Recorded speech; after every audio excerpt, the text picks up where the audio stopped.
Namaste and hello everyone. My name is Shavika and welcome to yet another episode on Careers Beyond Degree. This episode is really special one more time because it's with someone who I went to school with. Not the same class, I was a senior, but she went to school with my brothers and then I joined in high school. And we've kind of stayed in touch because she moved to the UK for her master's eventually. And we did go out for a Manchester day out and spent the day watching a stand up comedy by Vidas. And we've kind of stayed in touch since then. And I thought her journey will be really, really useful for everyone watching my podcast Careers Beyond Degree. So I thought, why not invite her and have her share her experience from bachelors in the UK to masters in the UK and now working with Barclays. So stay tuned and keep watching. Hi, Ria. Thank you so much for coming on Careers Beyond Degree. I would love my listeners to know the fact that me and Ria go back a long, long way. The reason why I say that is my brothers and Ria have been friends for, I don't know, a decade now, more. They went to the same school. And since I've moved to the UK, she joined at some point. She moved to the UK for her master's as well. And I think we've kind of stayed in touch since then. So there's a long, long history, but I'd let her introduce herself to the audience. Hello, everyone. Thank you, Shavika, for having me. My name's Ria, and I first came to the UK for my bachelor's. Then I went back for COVID. I was there, which thank goodness I was. But then I came back for my master's, and I'm looking forward to sharing my experience today and making sure that I can help you guys in some way. Amazing. I'm well aware that you were here for your bachelor's and then eventually you came back after COVID for your master's. Was there any particular reason that after COVID you felt you wanted to go back to academia and, leave all your work behind and still come back to studies? Right. So I wanted to do my bachelor's and master's all at once. Um, Right. I went back because at that time we did not have post-study work visa, and then I was applying for masters. And then when COVID came, it just delayed the whole process. And in the meantime, I was working and gaining experience, which in hindsight I feel was really useful because, and this is the advice I give people now going forward, that if you have the luxury to work before you return to your masters, because it just opens up your whole perspective to things. Doing so, academics in bachelors and masters is very different. Still theoretical, but different in the sense you need to have some sort of experience of the world to be able to understand what they're teaching you. Because especially for a management course like mine, you need to draw example from real life situations. So I think it just worked out well in the end. But I Right. always wanted to do masters, to your question. So you wanted to do masters from UK itself was the plan. Yes, because having done my bachelor's from here, it did not make sense to do it from India, only because my subject in bachelor's was marketing. So I had a Right. career back home in marketing, and when I was looking at all the masters and MBA courses with the specialization in marketing, because education is very different back home, a lot of Hmm. the things that were in the curriculum were something I'd already done in my bachelor's. So it did not make sense in my head. And I was like, the only way I can add value to my existing knowledge is by doing it from UK. And you mentioned that bachelors and masters are very different academically. Why do you say so? Um, so because the thing is, when you do your bachelor's, the way the course is structured, they are emphasizing a lot on, the foundation of everything. So if I did it in marketing discipline, there is a lot of the first year. You also have more time in your bachelor's because you have 3 years. Your master's is 1 year for most top universities and 2 years for universities that offer placement. But the curriculum is still kind of combined in just 1 year. So they don't have time to build that foundation for you. It's very fast paced. So it becomes easier for you as a student to understand and navigate everything if you have that kind of real world experience of how things work when you are a professional. Right. And did you feel that once you came back for masters after some work experience, it kind of had a difference on your journey? 100%. It was funny for me because everybody on my course was like way older than me. I think I Right. was one of the youngest students. So it really helped because otherwise I feel like I would have missed out.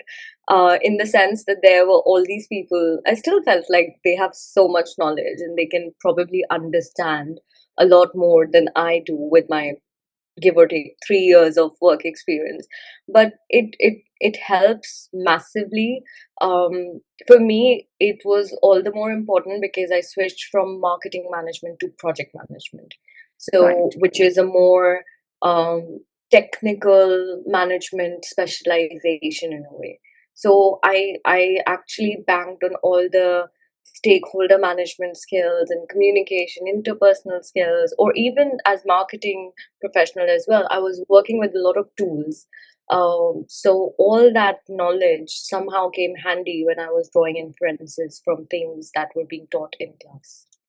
That's lovely because I remember I spoke to someone as well in one of the previous podcasts, and she said a similar thing. She mentioned a similar thing that how work experience can really shape your master's degree. And she was like, I tell everyone that do not just jump into your master's right after your undergrad because it kind of shapes your entire experience so much more differently. And I feel and I would ask you as well, do you think that's the reason a lot of international students kind of struggle finding jobs because they tend to jump from undergrad to masters and then they don't have the right skill set to apply for jobs over here? And just with the academia, they obviously say that the degrees are not enough. And that's why even the podcast is called Careers Beyond Degree. Like, what after? It's just not enough. So I would ask you that question. Do you think that the whole experience kind of also is the reason why internationals don't find jobs here or find it hard at least? So there are multiple things that play, in my opinion. Now I realize I come from a fortunate place where I did my bachelor's here. So when I came back for my master's, I wasn't new to the academic system Yeah. and the way it works here. When people come here, they have 1 year to navigate the whole assessment structure, because in India, you're used to giving exams and, just learning stuff and then writing it in 3 hours and that's it. Here, you actually have to apply your analysis and do a lot of reading, then bring your own kind of element and thought process into it. It's so people take so much time navigating that they may be able to secure a great degree at the end of it. But what they have done is they've not used that time to see how the skills that I'm building, how is that going to be transferable to my work. So when they cannot in their head kind of see this link, they're not able to convince the employers. First is they won't be able to get the first step, which is your CV and cover letters right. Yeah. If you don't get that right, then you don't get interview. And Hmm. so there is a big gap there. And definitely jumping straight from, because you're basically saying I'm learning, but you're not saying how you're applying it. And then, like, you're learning, 100,000 other people are, how are you different? So Hmm. when you're not able to kind of explain that it through your application or your conversation, it becomes difficult. And what I did when I came for my master's was I got involved a lot with, like, the societies, the career, I don't know, the career hub, so to speak, within the university.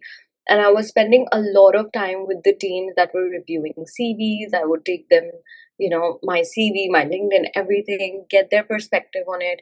And I think when I was looking, because my course was with the placement year. So when I was looking for jobs, I switched scrolling on Instagram at night to scrolling on Indeed. It's really funny because I felt like I'm waking up, I'm applying to roles, I'm sleeping, I'm still. So it was a crazy time. But I think you have to do it, and I did. I remember when I was looking for a job, my placement, I applied 900 or 1,000, approximately that many roles, and some were like blind applies, like I may be a fit or may not, but I was just applying and I got 10 responses. So 1% turnover. And of those, I got two or three interviews only. And if I did not have my family or friends checking in on me, then I would have probably lost motivation. But the thing is to keep going, which people don't. People think, oh, and this is not to say, this is not to undermine anybody's journey. Everybody has their own journey and their own motivations.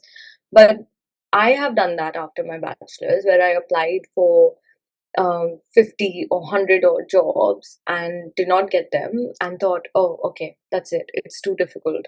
But you have not even, you've not even done the bare minimum needed to navigate this market. So, yeah. There's so many parts of this answer that you've mentioned that I want to dissect and go deeper into. But I'm going to start with what are some things that you see that, I mean, you've been part of the Career Hub. So, what are some things that you see in CVs that are outright wrong, which you feel that, come on, this is basic, something like that, that everyone is still doing? So I did this when I was explaining my roles and responsibilities. I was too focused on what I'm doing, but not what I'm delivering. Now, when someone's reading it, they don't care about what you're doing. They only want to see what's the end result. So I had to go through a lot of reviews to kind of get that right, and it still comes at a struggle. So I think that, and then also skills.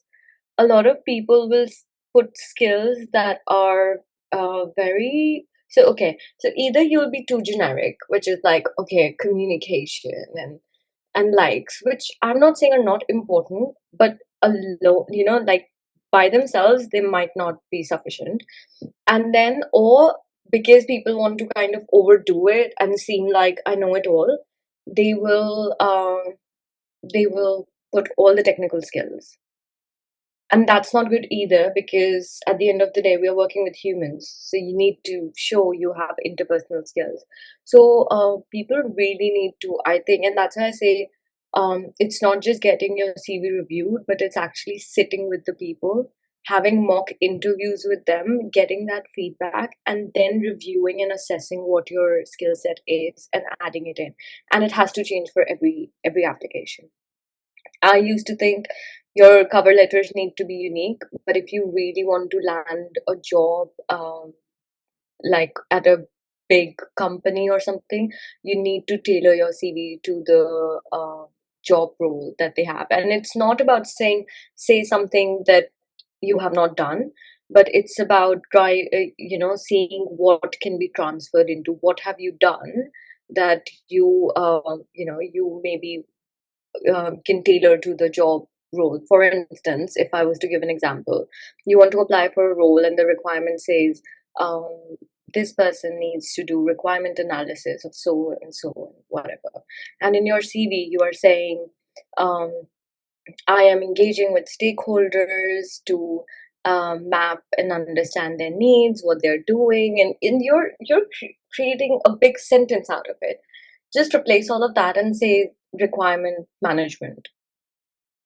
And because now everything is also very AI focused, all these ATS systems are scanning through your applications and CVs and everything. So they will look at these keywords.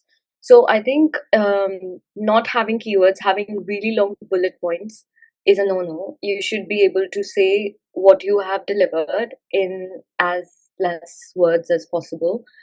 And be very, very mindful of your. So everybody will have a different structure to their CV, but ideally, or the structure that I use or have seen, there has to be a small bio about yourself where you say what you do. And this is a mistake I did. That I my bio still reads MSc Project Management graduate, and I was just getting it reviewed 2 days ago, and this person is like works. He's been my former line manager at Barclays. So yeah, he goes like, "You're not a graduate now. You've done it, but you're a project manager, and you need to start kind of selling yourself like that."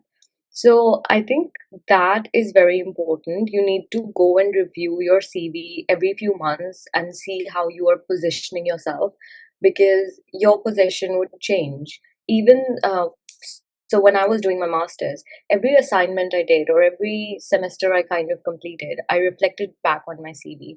I looked at the skills that I built during that whole, um, assignment delivery process, and I added that in as well. That's another thing. I've done a few sessions at uni where I've helped students, and I always tell them, when you're doing your assignments at university as well, always see how those are shaping up your skill set.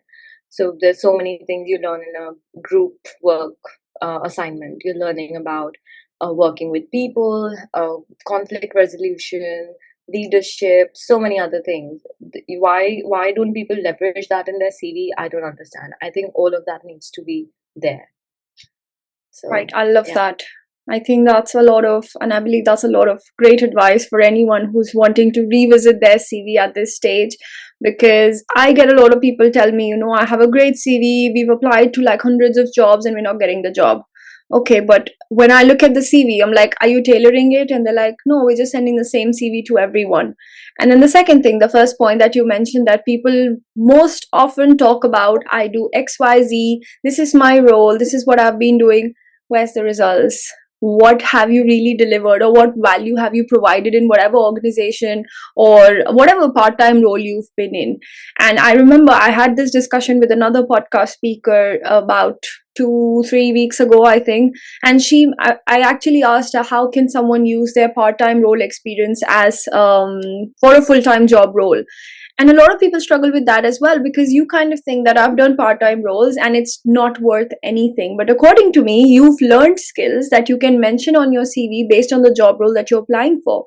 You just have to match the keywords with your experience and what you've been doing for the last few years or few months.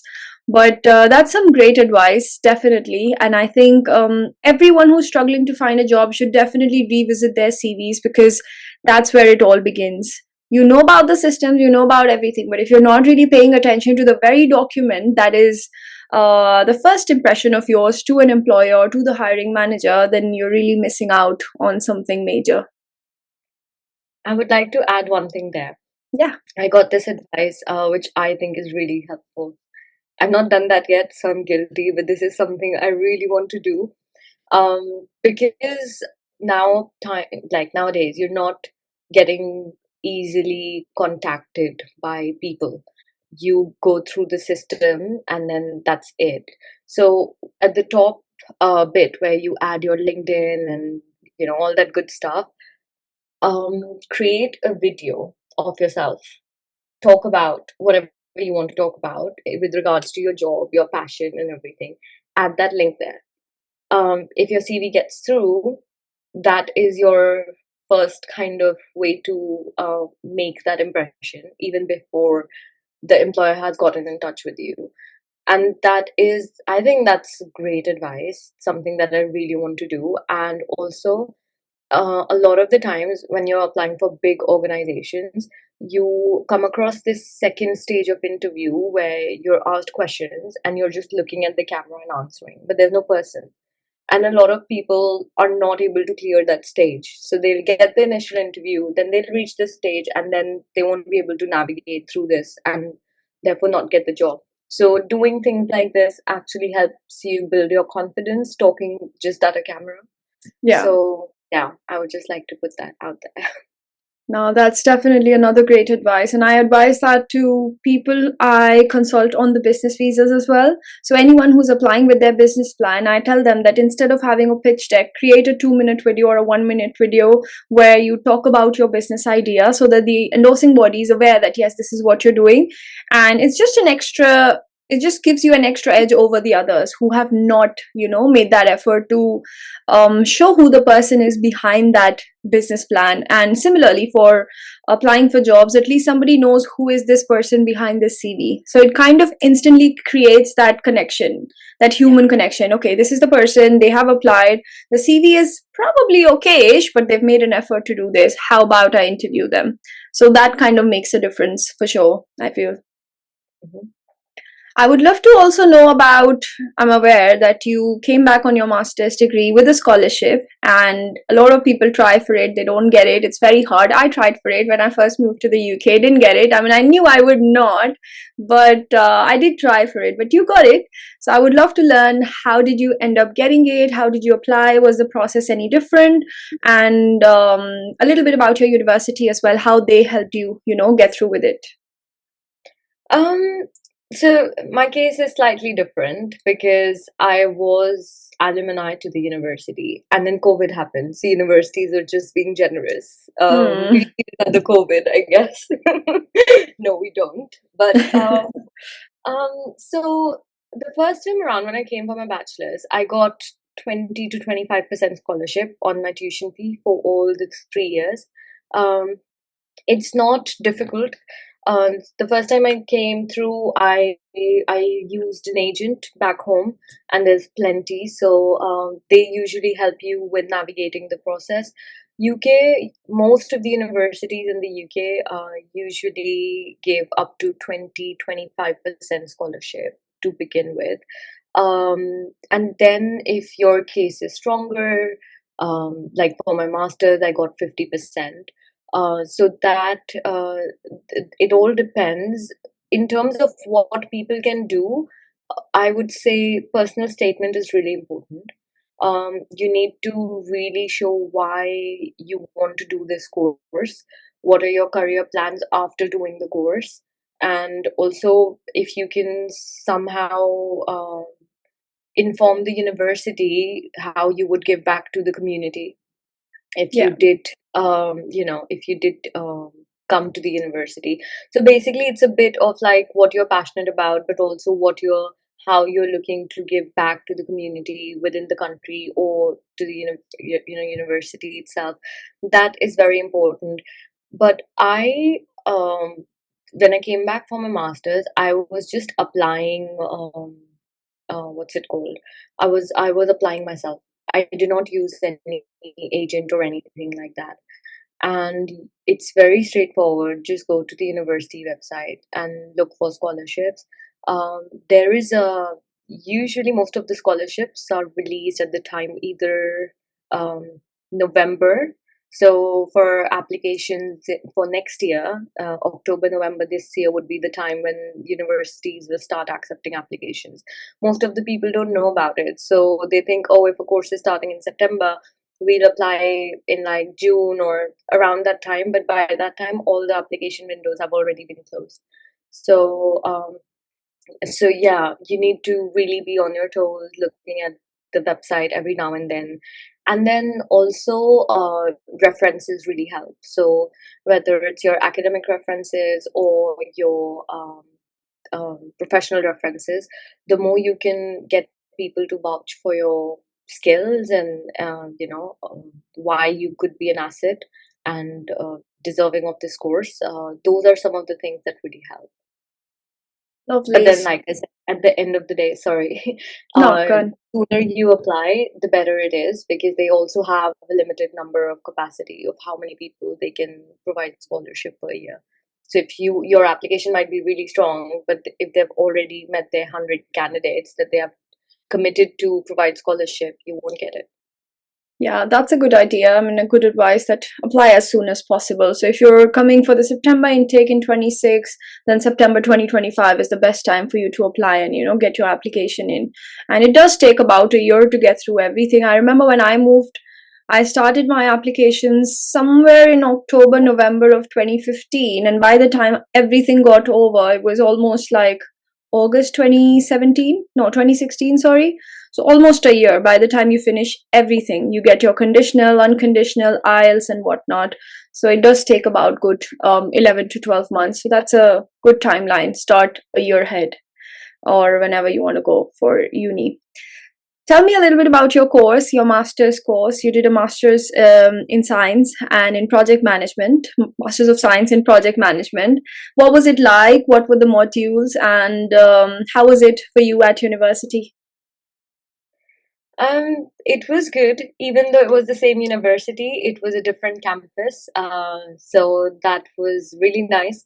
I went from having a very British campus to a very modern university campus. So that was interesting. In terms of the content itself, it was difficult. Right. Also because marketing was something I was passionate about. Project management was something that I thought I'll do to improve my employability chances. So I guess that is why I found it a bit challenging, and that is why I cannot emphasize enough how my work experience helped, because it wasn't coming from a place of, oh, I always imagined I'll be this. It was coming from a place of, I need to do this because I need a good job. So, Hmm. so we did have like a fundamentals of project management module, which was amazing. There are certifications in project management, Prince 2 and Agile methodology, through APM. These are some of so Prince 2 is known, and then APM is an organization in the UK that supports project management professionals, and it stands for Association of Project Management. So a lot of content was taken from there that was delivered on the course, and we also got free access to the learning content if we wanted to pursue a certification, like a professional qualification, on top of our masters. So it was good because it helped when I got the job, that bit really helped transitioning directly into my role, because I felt like a lot of the times there is that gap where what you learn on your degree and what you apply, there is no connection. But because of this element, I could see some connection in what I'm actually doing and the processes that are followed, um, and what I learned. Besides that, risk management was a big part of it, because it's an MSc, so it emphasizes on technical skill building as well. So we had a module on finance and budgeting, which again is a critical part of projects, because you have to deal with um, a lot of funding and resourcing and elements like that. So that gives you that kind of financial acumen. Personally, if I knew I was going to land a job in financial services, I would have done extra modules. But yeah, apart from that, there's a lot of people management and critical skills analysis. A lot of, like, I remember the whole semester kind of focused on people element, because it is really important for you to be able to navigate different seniority levels. One thing I would say though, that the course that I did was focused from a construction industry point of view. So there was somewhere that kind of, okay, this, what I learned is more relevant if I had a career as a project manager in the construction industry, which did not happen. So that is actually one of the feedbacks as well I gave, that, how can we make it more um, widely industry friendly.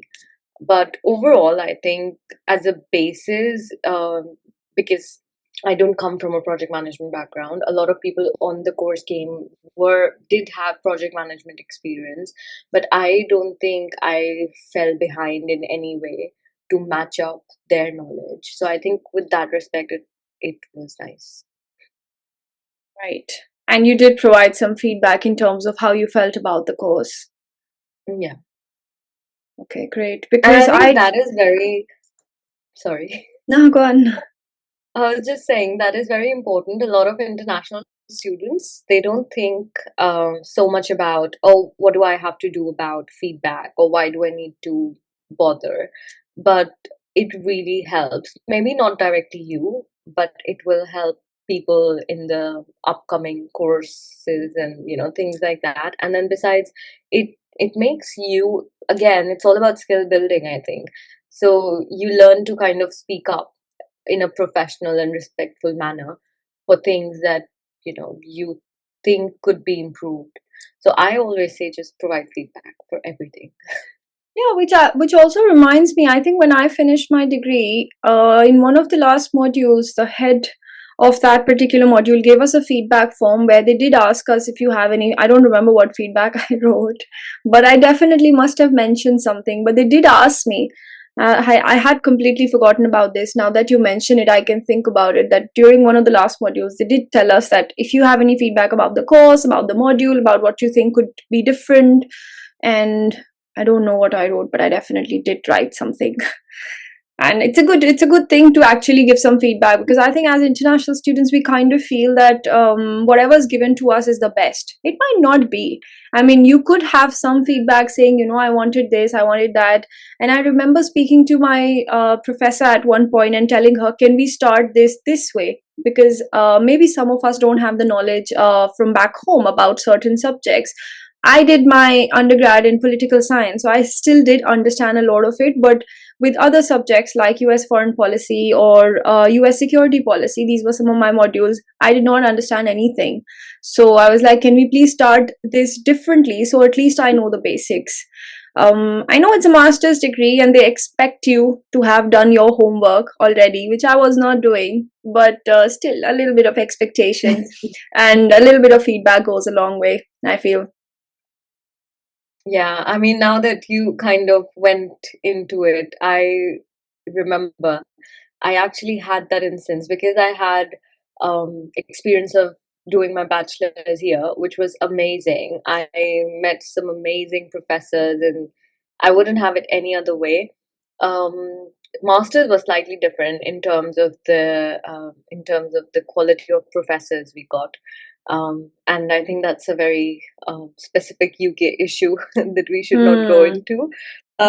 But that's when I went to the course leader actually.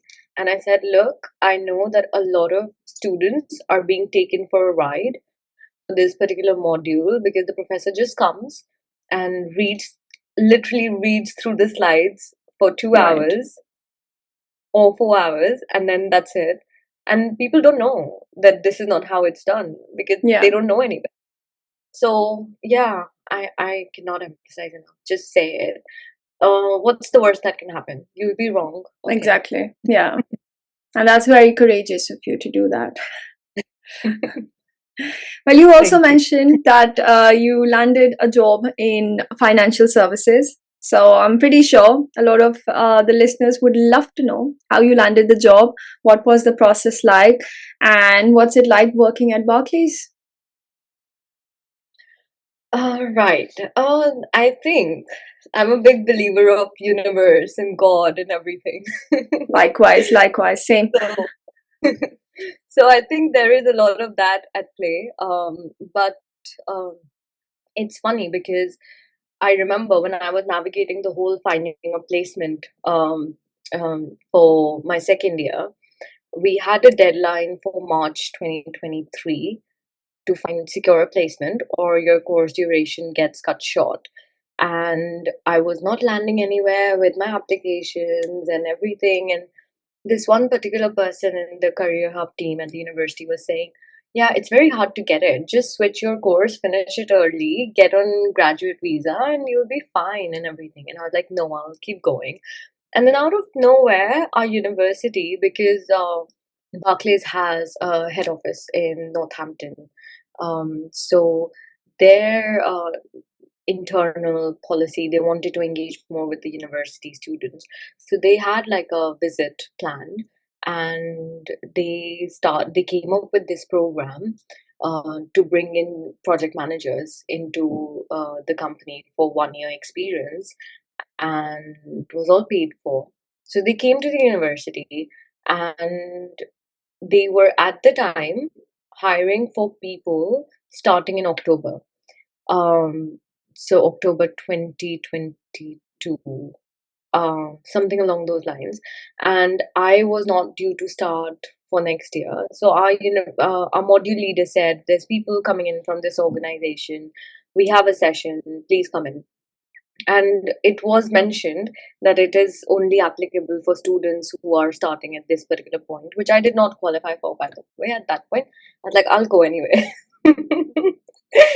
I was like, I want to see what to expect, what are they offering, and everything. So I went Yeah. in, and after the session, spoke to the guy, and so I think it comes with part of networking, which I was not very comfortable with. I was very introvert, as how I saw myself anyway. But I was like, I have to get out there. I have to talk to people. So I spoke to him, added him on LinkedIn. He said, I'm not very active on LinkedIn. I was like, it's okay. I just want to, just connect. And then 6 months later, he came back to hire for our particular, not hire actually, pitch for our batch.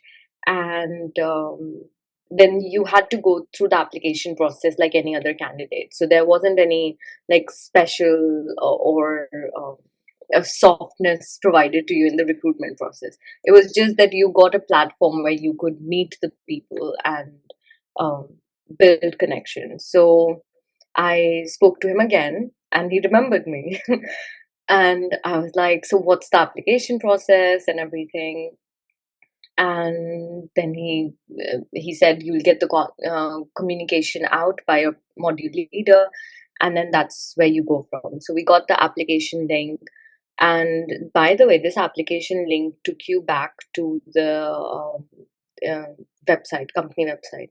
So it wasn't just open to the students, it was open to everybody. But for the students, it had a deadline that you had 5 days to apply. And after that, the link would expire. So I think in a way it was kind of difficult. And then we had assessment center. I spoke to a lot of people before that. I got as many feedback, advice as much as I could. And because assessment center, you're in the office, you're being observed all the time. So if anybody's wondering, okay, what do we do, Ria? Then be yourself. And even if you're nervous, I think one thing to remember is at the end of the day, everybody's human. Even people who are interviewing you are human. So, and in assessment centers, what they really want to see is what would this person be like if I was to work with them? And that's the kind of situations they expose you to. I remember our round one was we were given these different bits and bobs, and we had to make a pillar out of marshmallows, and it was a group activity, and they assessed on how we communicated with each other. And Right. like, who would think that this is something that you would expect on an assessment center at a fintech? But having said that, it was a placement role, so the interview process was slightly different. This is nowhere me saying that that's how it works and what to expect when you go for interview at fintech. So please, Yeah. um, so I had a point I wanted to say. Yeah, all of that happened, and then I I ensured that I was always talking to them. Like even after I'd done the assessment center, I got in touch with more people who met us on the day and said, "Okay, you can get in contact with us." I remember they said you'll hear from us in a week's time. I did not, and then I was calling the HR person. I got ghosted as well. No answer. I was like, "Okay, I'm not getting it. This is not done." Then I just got a mail saying, "Oh, you've been selected." So it's a whole journey, but the if I had just been complacent and kind of been like, yeah, I've done the application, I've done the interview, that's it, then maybe, because while all of this might not have directly influenced my interview, it also helped me calm my nerves down when talking to people who were working there, because I was already talking to them outside of the application or recruitment process. So I think that really helped me just build my confidence, and eventually that's what reflected in the interview as well. I 100% agree with that. I think, again, that human connection kind of changes it for you. Even if it's like joining a new school, joining a new university, or and why I say that is very recently I attended an event in London, which was for everyone who's on the business visas or who wants to apply for the business visa, and it was one of the companies who sponsors these visas, right? And after talking to them and after being in that environment for about a good 3-4 hours, you just in your head start thinking it's doable, it's possible, it can happen. It's not as overwhelming or as challenging as it looks. I'm not saying the process becomes easier, but it becomes doable. I mean, before that, if I would speak to anyone who wants to start a business and wants to apply for this application, they tell me, no, the endorsing bodies don't reach out to you, they do this, they do that, and you can't talk to them and whatnot. But when I met the directors there, when I met the different people who were involved with this endorsing body, I was like, I can do it, and anyone else can do it. It's not that difficult. And I think similarly, with the experience that you've just mentioned, when you spoke to them, I'm sure it did not make you feel like I'm getting the job, but it made you feel like it's possible. It's not as difficult, right? And Yeah. the part about networking, I suck at networking, right? Even at this event, I entered, I spoke to one person and I took my coffee and went upstairs and sat down. I was on the phone doing some other work at that point. I mean, I'm really bad at it. It might look like I'm a great networker, but that's not the case. I mean, by the time the event got over, I think I had only spoken to three people, I think, but those were key three people who I spoke Yeah. to. Uh, Sometimes that's what matters. It's not True. the I mean, number, it's the it's not the quality. number as well, but it's just the fact that the more people you talk to, there are more stories you learn and whatnot. But I think that really helps as well to have that connection and build it from anywhere. There are videos and there are podcasts where people mention about how they found a job and they had spoken to some person at some event, and that person knew someone in that company. When they went to apply, somehow everything matched and it just worked out. And I would give a lot of credit for that to networking, because you made the effort to initiate a conversation. And that's all it takes. And it's not easy, obviously. I have been there. I'm not somebody who likes to start a conversation, but you have to. I mean, whatever industry you're in, if you want to really succeed in your careers, then you have to do something of that sort. You have to get out of your comfort zone. You have a whole job about Sorry? it. You have a whole job about it, about I talking know, to right? About talking to people. And then the reality is the amount of prep it takes me to really get through with that. So, yeah, I mean, that's BTS. So nobody sees people. that. But I can always talk about it that it is hard. And I find networking really, really very hard. I can't connect to people, talk to me about what's happening, and then it's good. But networking where you're talking, I don't know, where it's like a very give and take kind of a relationship, it doesn't work for me very much, but it's useful. So where do you Yes. go? You just learn and you go with it, and you add your own twist. I mean, I add my own twist to it by making it more personal and making it more human. Not everyone is like that. Some people I meet at these networking events or the events I go to, they're like, give me your LinkedIn and let's connect. And I'm like, I don't even know you. But I don't know, it's kind of twisted in my head, but yeah, I guess that's the way forward if you really want to get to where you want to. You mentioned about your whole journey, and I understand applying for jobs is very, very hard. And in the beginning, you also talked about how it was very overwhelming, and you kind of also felt disappointed and dejected at some point. For anyone who's going through this journey and has been applying to multiple, and thousands of jobs and is feeling very, very low, say your visa is expiring in 6 to 8 months and you don't have a job yet, what should they do, and how should this is more related towards their mental health, what do you think should they be doing to keep calm, have that balance, and believe that there is something outside of this whole job applying process in the UK? Um, so I have realized this recently about myself, that when I'm mentally low, my physical health goes for a toss. So eating light and eating better, eating home food, even if it's, I don't know, rice, roti, whatever you want to have it, because here everybody would say, oh, have salad and all of that, be healthy. But if you Hmm. want to just eat ghar ka khana, so to speak, then do that. But go to the gym, do yoga, get moving, get your body moving is very important. Go for, like, join a dance class or something, because you'll meet other people. You will, again, it's about reminding yourself that there are other things out there. Go for a long walk. Sometimes when I don't have energy for anything, I just go for a long walk. And I used to be the kind of person, always my AirPods on and music. I've become more like mindfulness walking kind of a person, where you just hear the birds chirping or just nature, and that helps. And sometimes it's okay to have unproductive week, as in if you've been applying all the time, which I'm sure most people, when they go into that flight and fight mode, that's what they're doing. It's okay to not do it for a week and don't feel guilty about it, Yeah. because if you look at it, you're using your phone all day, and then you have to recharge it before it dies. You can't have it without a charger. So that's the same with your mind and your body. You have to take a break. Um, I always prefer going somewhere like, so I live in Northampton. I'll just come to London. I have family, or I'll go somewhere else.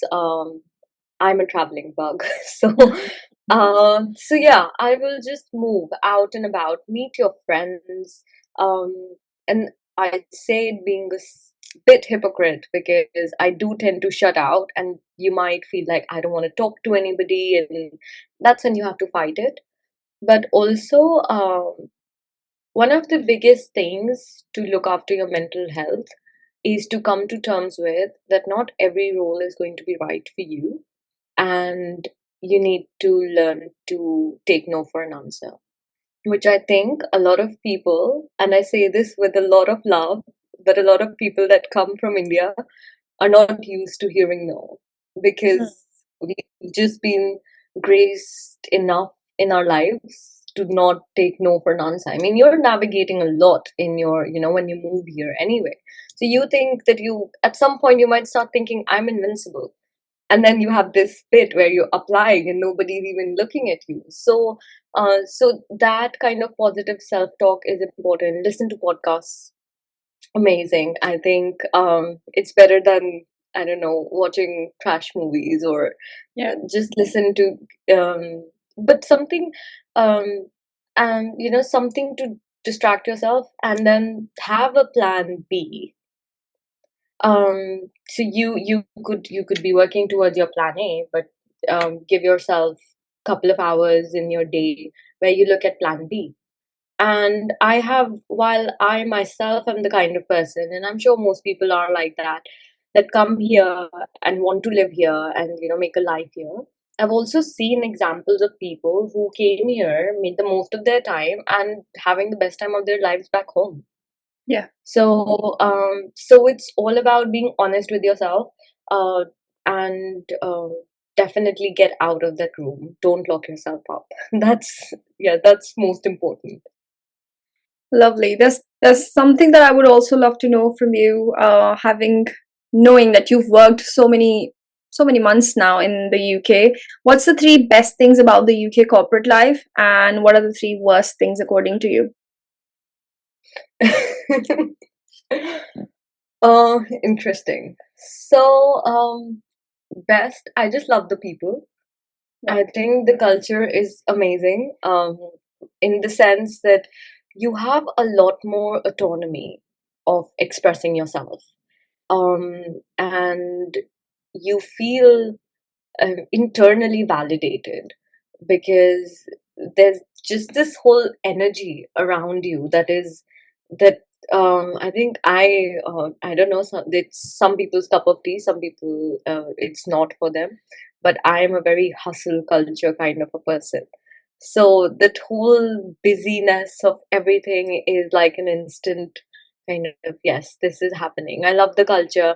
You can manage your own time. You don't have to, there's nobody saying, oh, you're supposed to come in at 9, it's 10 past 9, and I'm gonna slack you off, that kind of micromanagement is not there. You can manage your own time.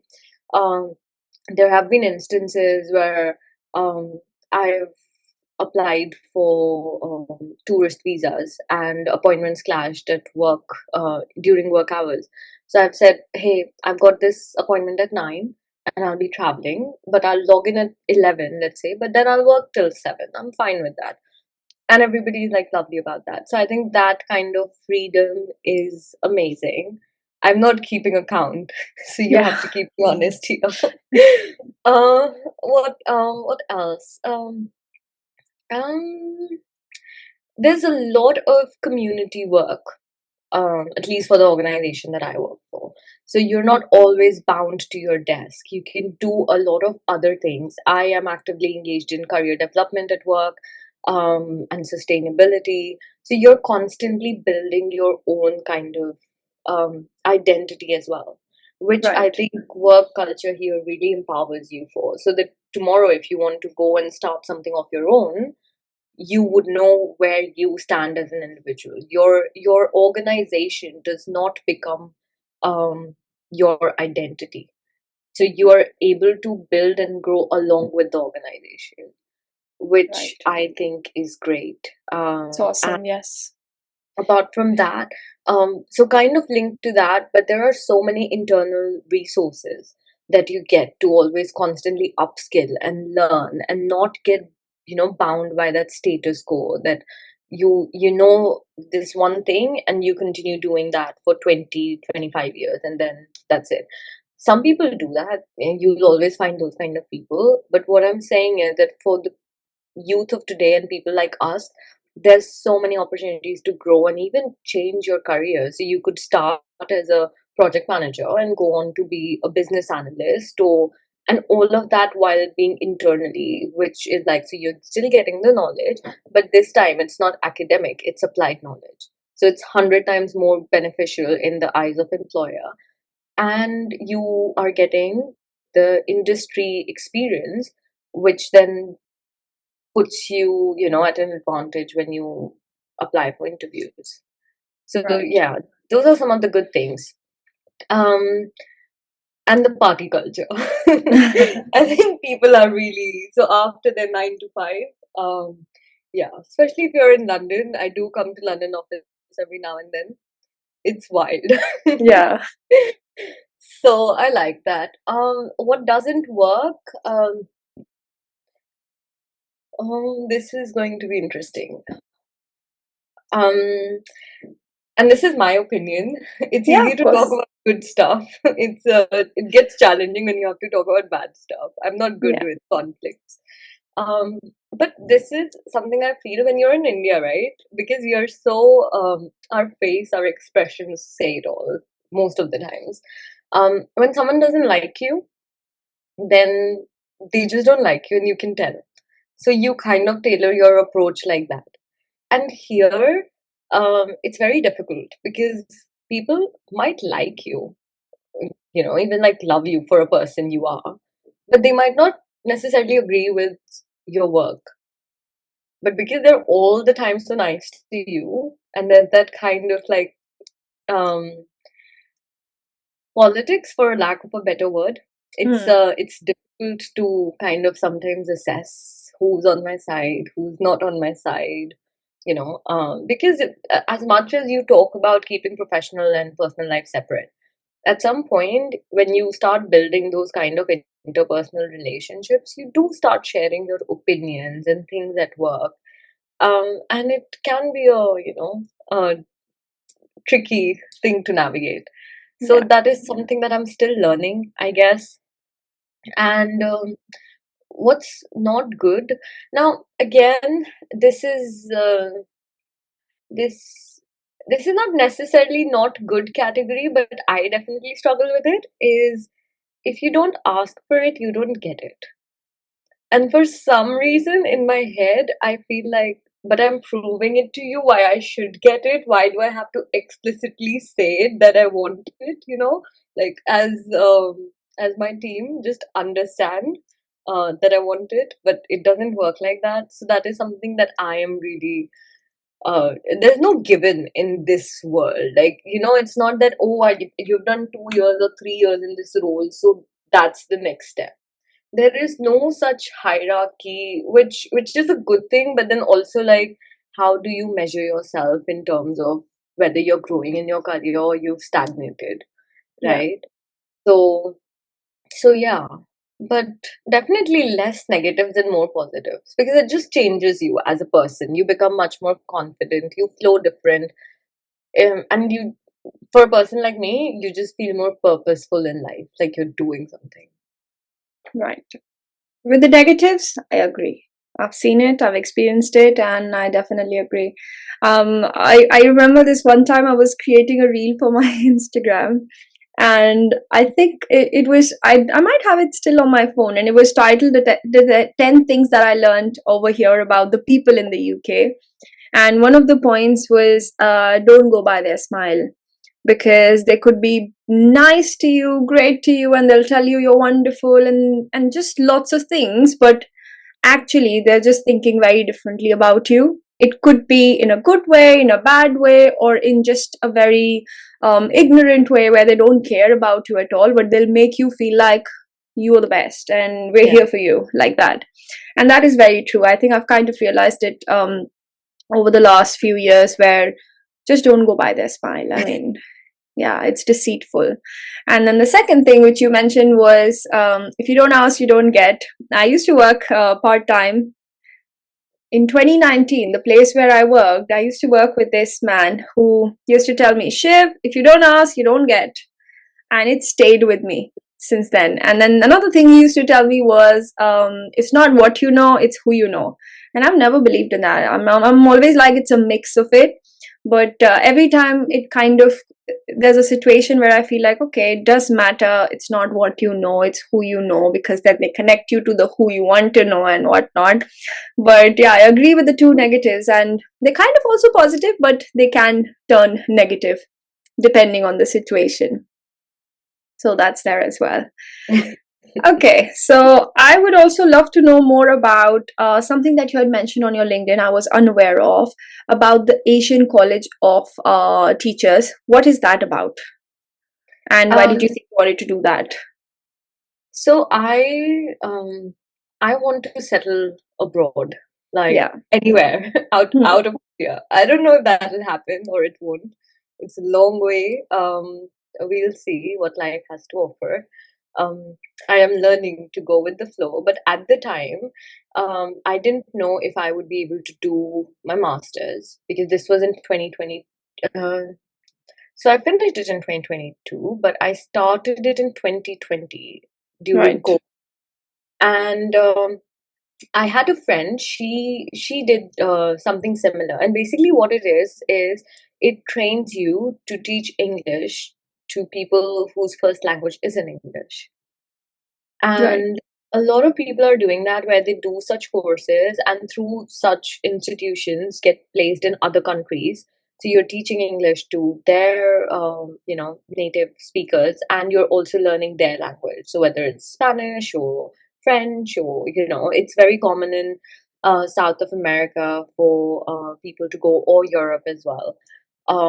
So my friend did that, and she has built a whole this massive career out of doing that. And she's lived in Europe for a while. She's back home now, but she was my inspiration why I wanted to do this course, because I was like, okay, maybe this will be my way to go and live in Europe. And but when I started doing it, it it improved my communication skills Right. like massively, because um it's so different than the English you're taught in school, because it's teaching you about the language, the right pronunciation, um, and it's also kind of telling you that when you assess people on their language speaking skills, you don't go by grammatical accuracy, as long as you can make sense of what they're trying to say, Right. which is completely different to what your schools teach you. And that is why, as someone who's lived abroad, you would resonate with this, that people here, they don't really judge people by, oh, this person is saying the wrong was or were, or people are very relaxed about it. Yeah. And you have people coming from all walks of life, and talking, and it's just not in the nicest way. People are not judged about their competency in the language the way people are judged back home. It's Hmm. not. People are much more humble and kind. So I think that course was really nice in that sense. And then it helped me land a job during COVID. Uh, I was training people based in India um, to improve their language skills and confidence with speaking English. in their professional space. So I did that for a good, I want to say 6 months, a year, before I found a job and before I eventually came for my master's. But it has definitely overall shaped me as a person. So I never started with it to like get somewhere with my master's or anything. But it just changes you, and I'm sure now with that degree, if I want, I can always take that career path and expand more on it, and then go and live in a different country, learn their language, teach them English, and it's just nice if anybody Yeah. wants. And it's not very expensive, so you can easily do it. I did it whilst having a full-time job, so yeah, it's doable. And how much did it cost you roughly if someone was to do it from India? Roughly. I I think it was on I think about between 10 and 20,000 at the time. Okay. Yeah. There are different levels. You can go for a, reduced level of. I did like from teaching young kids to business English level, and then training the trainer level as well. So there are different levels, and you can choose how you want it. No, that's wonderful because it's one of the advice that a lot of people give to international students as well, that before you come here, make sure that you're working on your communication skills. Otherwise, you're going to struggle a lot. And both of us come from Delhi, so we kind of assume that everyone speaks in English, right? We all know it and we've learned it in school, and everyone will have a basic sense of speaking in English. But once I moved up north, I met people from different cities who also struggle to speak English or make like proper sentences, or kind of like got the fluency after they've spent like 6 to 8 months over here. And I feel sometimes that when you're in a country like England, where their language is English, and right now the Prime Minister is very blunt about it. If you want to come here, learn English. Otherwise, no need. We don't need you. So, in that sense, I feel if you really want to thrive in the UK, it's important as an international student or just a professional in your journey who should definitely invest time and money into your communication skills. And it goes for everyone. Like, Yeah. I remember when I was younger, I was must have been 14, 15. I used to read the newspaper just to improve my English every single day. The second thing I did was listen to English songs to make sure that I speak well. I am a good communicator. And I don't know, it just came naturally to me. Nobody told me to do that. I come from a Christian school for the most part of my student life, and we were taught English. We were punished for not speaking English, in fact. So I did not have to, but I always believe that it's important, and I feel more people become aware of this. I mean, I know we're all about everyone should know their own official language and whatnot, but English is a global language, and you have to have a command on it. At least make basic sentences and put your point across. The journey just becomes easier, I feel. Yeah, I mean, um, funny you mentioned about the changes in the policies right now, right? Because even though I think every Indian in some capacity or another would get impacted by it, but there Yeah, are certain things that I strongly stand by, because it is a step in the right direction. Because yeah. we are coming here, for good or bad, to have a better lifestyle. And then if we see that necessarily, like anybody and everybody can come here, it makes the country less appealing for Hmm. future applicants, or aspirants who really want to make a life here. Because then you're basically saying, but I'm going for a better kind of mindset and lifestyle and everything, but that's not happening because I'm getting the same kind of thing. So Hmm.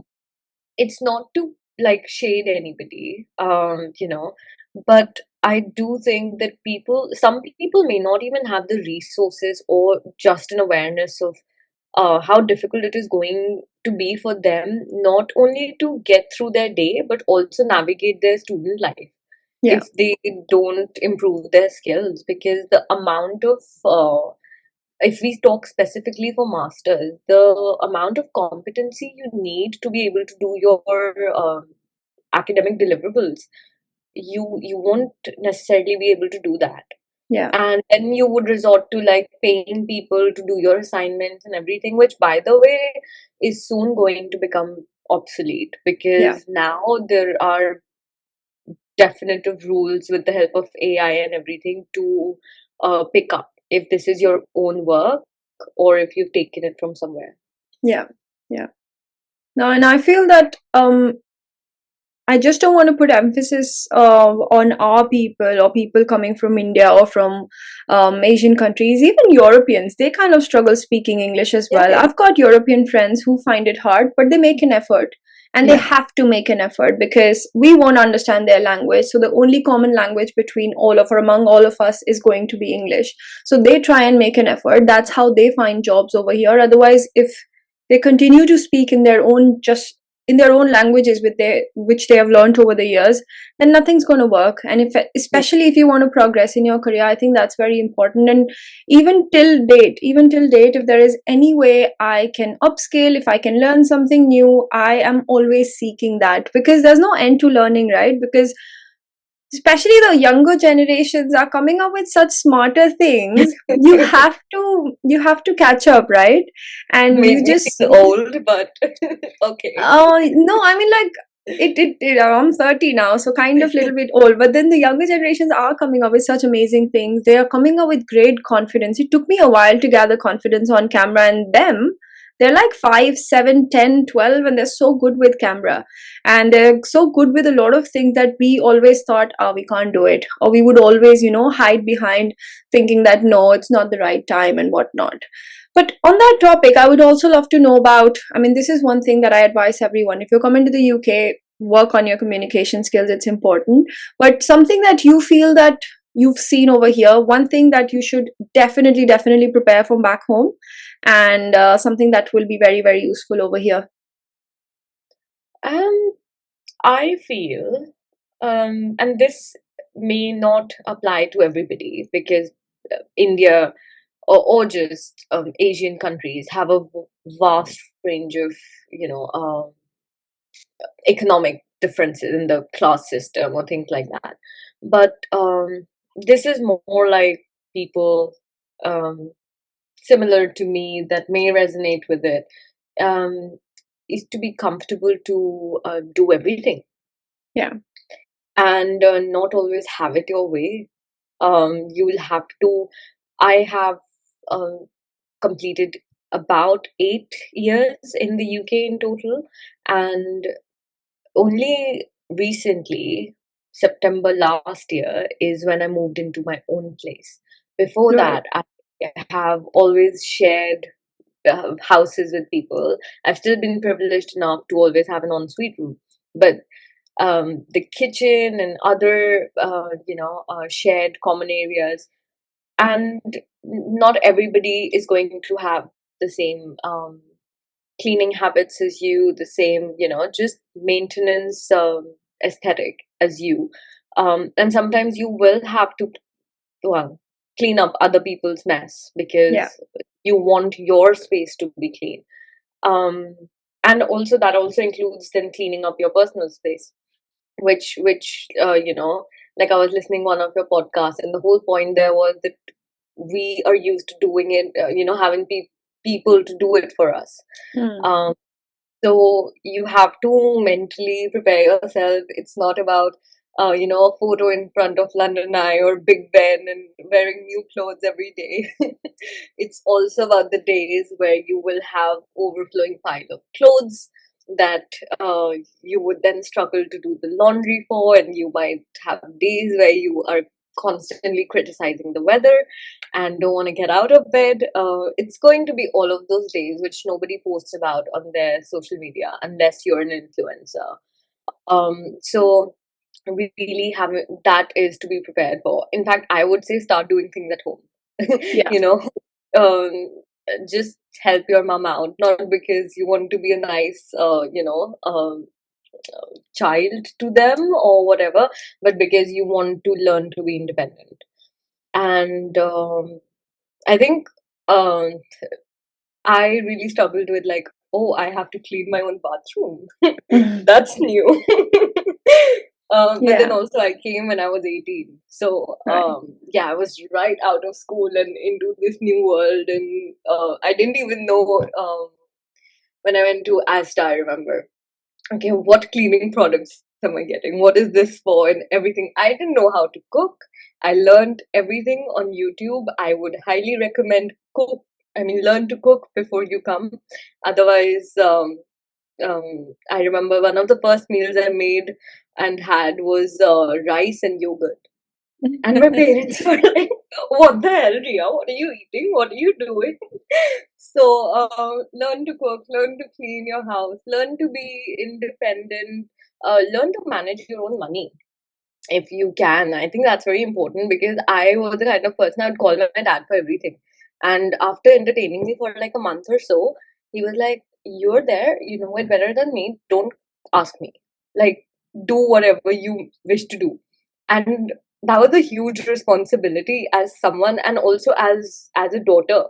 You're somehow always like, if you have a brother at home, or if you have, your father, you'll just depend on them to take care of all of that stuff. I did, at least. Yeah. So I was like, where is this coming from? Like, I can't deal with my own money. What are you telling me? Have you just So, abandoned me? so yeah, those are yeah, I think money is very important. I mean, food will come, you'll struggle with it, but you'll get there.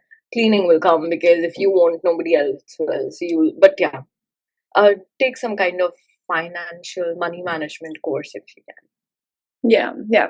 That'll be highly useful. I struggled with it in my early months as well because I used to be a spender and I did not know that I should have a budget. I did not even know what a budget was because if I asked dad or mom, I would get the money. So there was no budget. There was no budget.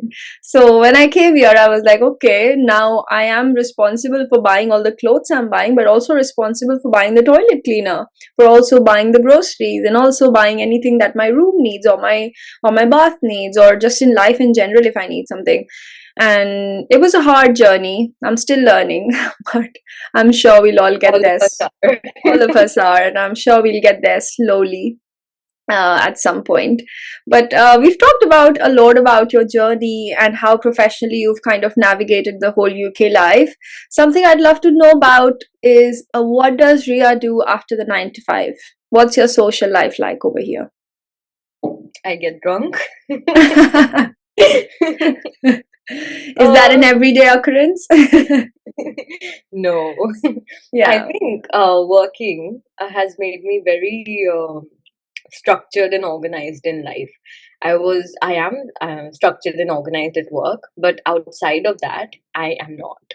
right. But having that 9 to 5 has definitely made me more organized and more structured. But as soon as I log off on a Friday, there's always plans with some friends, or sometimes I'm just like, I'll watch some movie, like, like really old ones, like Hum Tum, Salam Yeah. Namaste. Like, that's my guilty pleasure. Bollywood classics and a glass of wine. So yeah, but mostly if I'm going out with friends, then we're bar hopping and all of that. But what we also did, so all my friends, they're all from the UK, but different parts of the UK. So we said, okay, we'll go and see where everybody's from. So once a month, we'll go to one of their, where either they went schooling or uni or grew up there. So that's how I think I've traveled most of the UK. um, and apart from that, um, just making plans with people, like how we made plan to go to Manchester. Yeah. um the what was it, stand up comedy. Stand up comedy um with us, yes. yeah, and then theater. Every now and then I'll just come to London. um Travel, basically. That's what I do. So either, oh, and rugby. I have Yeah. this newfound interest in rugby. I'm lucky because one of my friend actually works for the team. So Oh. sometimes I get free tickets, and sometimes I pay for it. But it's only because I love this player who has a girlfriend, so shall not be named.